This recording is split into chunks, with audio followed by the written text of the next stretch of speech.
Hello, and welcome back to the 2023 Voices of Autism speaker series.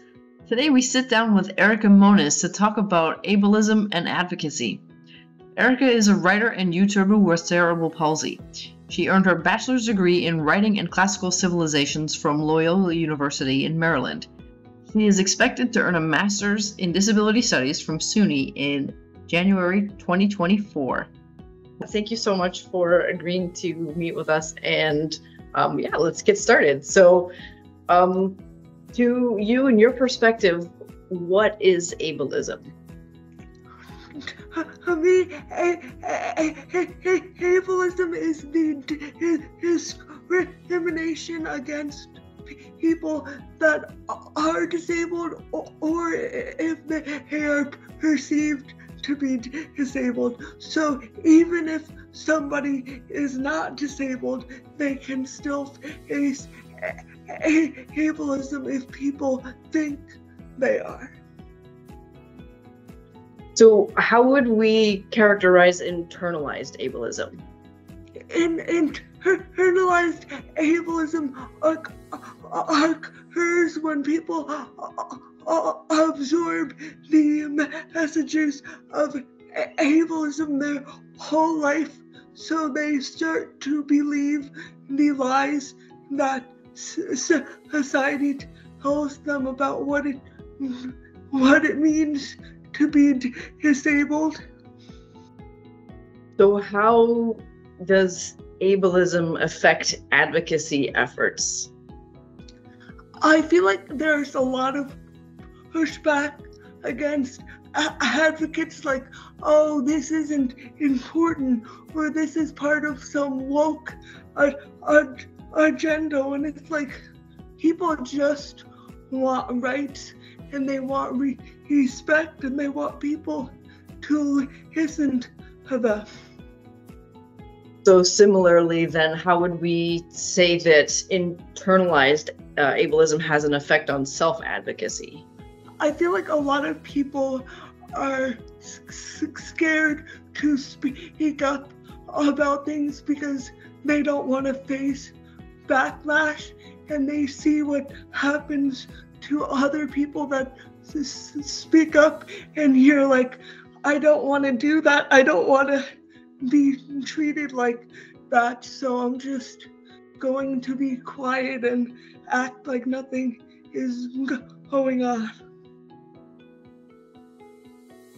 Is that something that you have faced in the past, or something that you've dealt with, or do you currently still struggle with that? I mean, it definitely affected me a lot when I was younger, but then as I got older and I connected more with other disabled people, and I felt like I was part of a bigger community, and it wasn't just about me, and then I felt a lot more confident because there were people there to back me up. Amazing. Yeah. So to the people out there that are watching this, what can you tell them is a good way to navigate their self-advocacy efforts while living in this ableist society?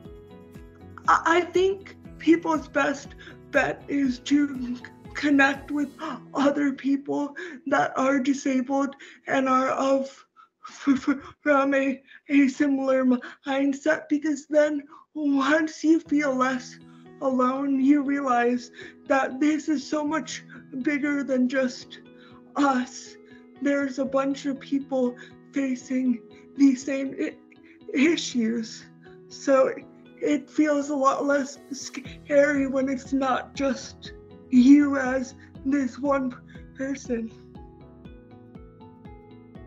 Amazing. Thank you so much. Is there anything else that you'd like to add to that, or anything else I've said? I think I would just add that it's normal to have internalized ableism, because ableism is so pervasive in our society that, like, don't shame yourself or feel like you're a bad person for feeling bad, but also try your best to unlearn things and ask yourself, where did I hear this from? Like, why do I think I'm a bad person just because I'm disabled? Thank you. So can I ask you, where can people find your work? They can find my work on YouTube. My YouTube channel is just my first name and last name, Erica Mones. I'm also on Instagram by the same name. Basically, if people just want to find me, just search my name because I'm the same everywhere. Great. Amazing. Thank you so much, Erica. I really appreciate your time, your expertise, and your patience with these, what could be seemingly basic questions. I really do appreciate it. And I feel like they're not basic questions because there's a lot to unpack there. So it takes a lot to deal with ableism and self-advocacy and learning how to navigate through the world while you're disabled.